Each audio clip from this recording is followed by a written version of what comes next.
ए हमीद की सरगुज़श्त। लंका, श्रीलंका। किस्त नंबर 7। कोलंबो पहुंचकर मैंने अहमद पराथा को शुक्रिया का खत लिखा। इसके जवाब में अहमद पराथा ने लिखा कि मैंने जो कुछ किया वो मेरा दीनी भाई होने की वजह से फर्ज था। हमारी एक दूसरे से खतो किताबत शुरू हो गई। ये नामुमकिन था कि मैं टेम्पल रोड की यात्रा न करता। चुनांचे जाफना से आते ही दूसरे रोज तीसरे पहर मैं टेम्पल रोड की तरफ रवाना हो गया। ये हमारे बुरीला जंक्शन वाले इलाके से ज्यादा दूर नहीं था। मैं पैदल ही फुटपाथ पर चल पड़ा। पूरी रात तमिल लड़की के मकान के पास पहुंचकर मेरे कदम अपने आप सुस्त पड़ गए। मैं सामने वाले फुटपाथ पर चल रहा था। पूरी रात लड़की के मकान के सामने जरा परे हटकर एक सिनहाली की चाय की दुकान थी। मैं उस चाय खाने में आकर बैठ गया। दुकान सड़क से जरा ऊंची थी। मैं जहाँ बैठा था वहां से मुझे सामने पूरी रात लड़की का मकान नजर आ रहा था। मकान के आंगन का बरामदा वाला हिस्सा भी नजर में था। क्या ये पूरी रात लड़की अभी तक वापस नहीं आई? कुछ ऐसी ही बात थी। मैं कुछ देर बैठा चाय पीता रहा और सोचता रहा कि इस लड़की का कोई हकीकी वजूद भी है कि नहीं। कहीं ये मेरा वहम तो नहीं था। सामने मकान खाली था। अंगनी पर कोई साड़ी कपड़ा भी नहीं पड़ा था। मैं चाय खाने से निकलकर आगे चलने लगा। मेरा दिल जाने क्यों उदास हो गया था। कुछ दूर जाने के बाद मुझे अगरबत्तियों और लुबान की खुशबुएं महसूस हुई। बोध माबद ऐसा था कि 3-4 सीढ़ियां चढ़कर आगे दालान आता था। दलान की दोनों जानिब घने दरख्त ऊपर झुके हुए थे और सामने मखरूती गुम्बद वाला गौतम बुद्ध का छोटा सा मंदिर था जिसके 3 दरवाजे थे। करीब से गुजरते मेरी नजरें खुद ब खुद माबद की तरफ उठ गई। मैं वहीं रुक गया।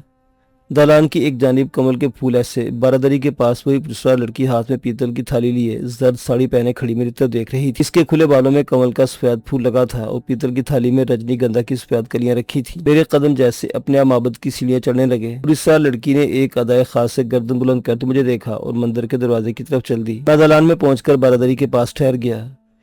गौतम बुद्ध के माबदों में चाहे कोई भी जा सकता है। वह हिंदू मंदिरों की तरह घंटे को हाथ से ले जाने की जरूरत नहीं थी। ना कोई मुहन्नत माथे पर टीका लगाता था। दूसरा लड़की माबद के अंदर जा चुकी थी। मेरी आंखें धोखा नहीं खा रही थी। ये वही लड़की थी। मैं भी माबद के दरवाजे में से अंदर दाखिल हो गया। गौतम बुद्ध की यहाँ एक मूर्ति वस्त में एक चांदी के चबूतरे पर रखी हुई थी। इर्द गिर्द मोमबत्तियां और लुबान सुलग रहा था। सामने फूलों का ढेर लगा था। मूर्ति सोने की थी या इस पर सोने का पानी चढ़ा हुआ था। दूसरा लड़की ने मूर्ति के कदमों में रजनीगंधा के फूल रखे और माथा टेक कर मेरी तरफ देखे बगैर निकल गई। मैं भी बाहर आ गया। वो कमल फूल ऐसी बारादरी के पास जाकर रुक गई। उस वक्त वहां कोई नहीं था। तीसरे पहर का वक्त था। दरख्तों में चिड़ियां बोल रही थी। पूरी साल लड़की ने एक नज़र मुझ पर डाली और अपने लंबे बालों पर हाथ फेरने लगी। मैं जुर्रत से काम लेकर इसके पास आ गया। मैंने लड़की की तरफ देखा। इसकी केसरी आंखों में वही मकनातीसी कशिश थी। मुझ पर जैसे एक सहर तारी होने लगा। लेकिन मैंने अपने आप को इसकी आंखों के सहर से निकाल लिया और इसकी कलाई पकड़ ली। दिल में सोचा अगर ये कोई भूत प्रीत है तो फौरन गायब हो जाएगी। पुलिस लड़की की कलाई गर्म थी और इसके हृदय में मुंह में से लुबान और रजनीगंधा की धीमी धीमी महक आ रही थी। जो ही मैंने इसकी कलाई पकड़ी, लड़की की आंखों में शोला सा चमका और इसने अपनी कलाई झटक छुड़ाई और तेज कदमों से साड़ी संभालती माबद की सीढ़ियां उतर गई। मैं भी इसके पीछे पीछे था। टेम्पल रोड पर ट्रैफिक जारी थी। काफी रश था। फुटपाथ पर वो थोड़ी दूर तो मुझे दिखाई देती रही, फिर मेरी नजरों से यूं ओझल हो गई जैसे अचानक गायब हो गई हो।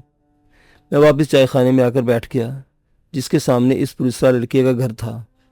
मैं आध घंटा वहां बैठा रहा। मैंने 3 प्याले चाय की खाली कर दी मगर वो लड़की इस मकान में ना आई। मकान इस तरह खाली खाली था। आंगन भी वीरान था और बरामदे की कुर्सी भी इस तरह खाली पड़ी थी। कुछ समझ में नहीं आ रहा था कि हकीकत क्या है। यह लड़की इंसान है या छलावा। मैं छलावे से भी मिलने को तैयार था लेकिन वो मेरे सामने तो आए।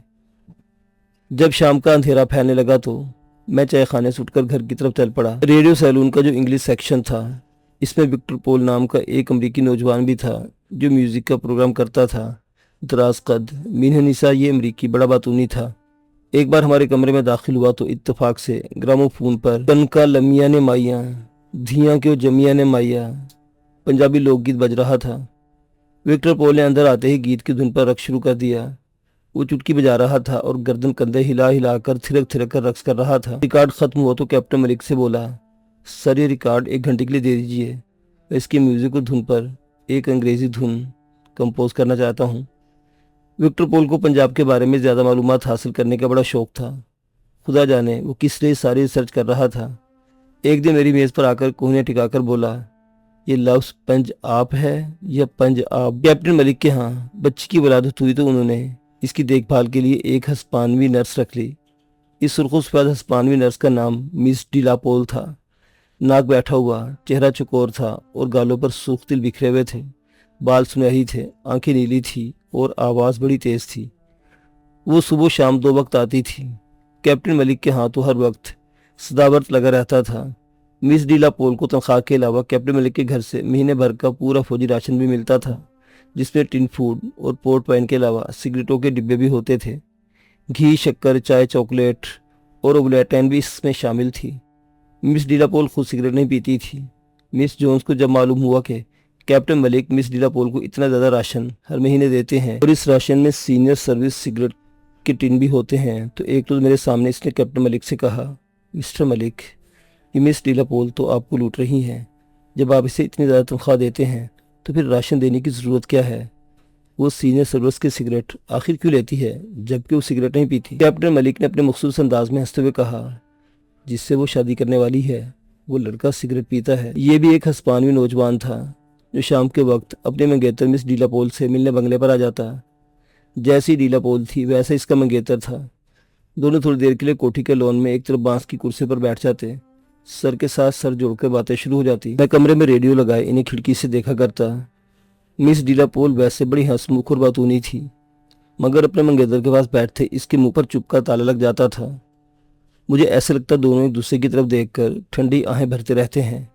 एक पल के लिए सर उठाते और फिर सर झुकाकर गम के समंदर में गोताजन हो जाते। खुदा जाने वो किस किस्म की शादी कर रहे थे कि मैंने इन्हें इकट्ठे मुस्कुराते कभी नहीं देखा था। रेडियो सैलून के अमरीकी इंग्लिश सेक्शन में मिस रूथ भी होती थी। ये अमरीकी खातून चौड़ी चकली थी, इसके चेहरे पर भी बेशुमार सुनहरी तिल थे। बालों को उछाल उछाल कर चलती थी और हर वक्त मुस्कुराती रहती थी। उम्र 40 के करीब थी।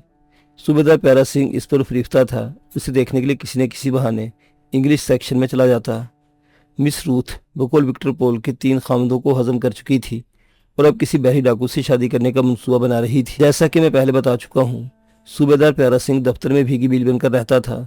किसी से ज़्यादा बात नहीं करता था, बस अपने काम में जुटा रहता था। लेकिन मिस रूथ के कमरे में दिन में 2-4 फेरे डालने नहीं भूलता था।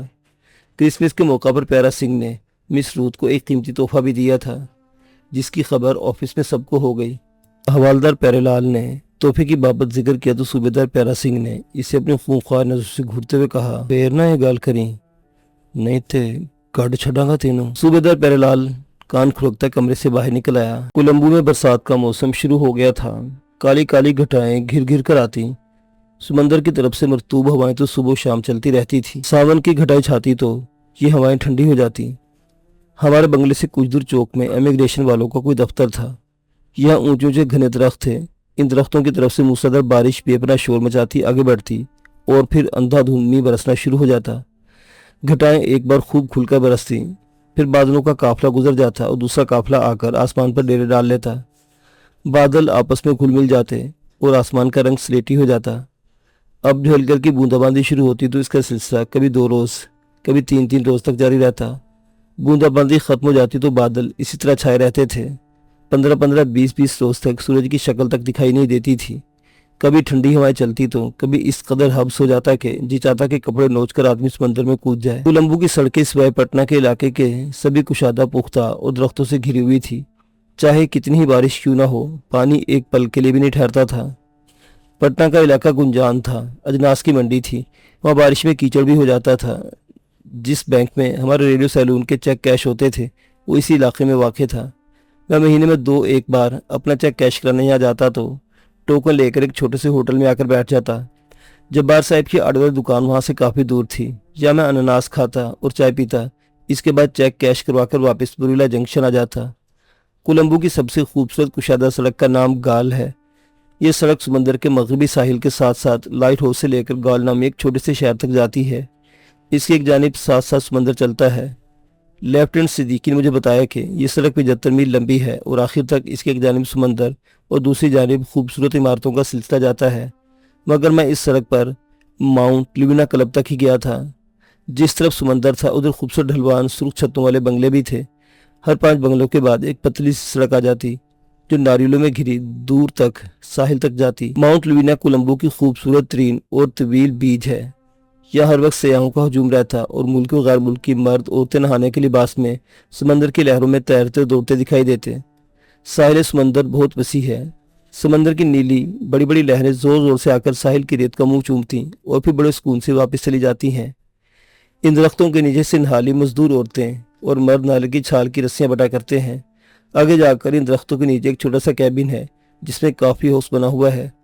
दूर तक लोहे की कुर्सियां और मेजें बिछा दी गई हैं। सया मर्द औरतें यहाँ बैठकर कॉफी से जी बहलाते हैं। शाम को सैर करने आने वाली सिनहाली और तामिल औरतें भी बच्चों और अपने दोस्तों के साथ यहाँ कॉफी पीती नजर आ जाती हैं। एक रोज आसमान पर काली घटाएं छाई हुई थी, ठंडी हवा चल रही थी। मुझे रेडियो सैलून पर कोई काम नहीं था। मैं दफ्तर से बाहर निकलकर टैक्सी पकड़ी और साहिल समंदर पर आ गया। दिन का वक्त था मगर साहिल पर काफी रौनक थी। मैं कुछ देर समंदर की नीली लहरों को साहिल से हम आगोश होकर वापस जाते देखता रहा। फिर नारियल के दरख्तों में आ गया। यहाँ सिनहाली मर्द औरतें बड़े बड़े गरखे लगाए नारियल की छाल की रस्सियां बट रहे थे। जमीन पर जगह जगह नारियल गिरे पड़े थे जिन्हें कोई नहीं उठा रहा था। मैंने सोचा कॉफी पी जाए और मैं इन दरख्तों के नीचे बने कैबिन की तरफ चलने लगा। कैबिन के बाहर कुर्सियां खाली पड़ी थीं। समंदर की तरफ से ठंडी हवा आ रही थी। मैं कॉफी का मग लेकर एक कुर्सी पर बैठकर समंदर की तरफ देखने लगा जो नारियल के दरख्तों के बीच में से साफ नजर आता था। मैंने एक औरत को देखा जो समंदर की तरफ से कॉफी कैबिन की तरफ आ रही थी। इसने ज़ोफरानी रंग की साड़ी पहन रखी थी और इसके लंबे स्याह बाल समुद्री हवा में उड़ रहे थे। वो नारियल के दरख्तों से निकलकर करीब आई तो मैं अपनी जगह दम बखुद होकर रह गया। ये वही टेम्पल रोड वाली पुरस्कार औरत थी।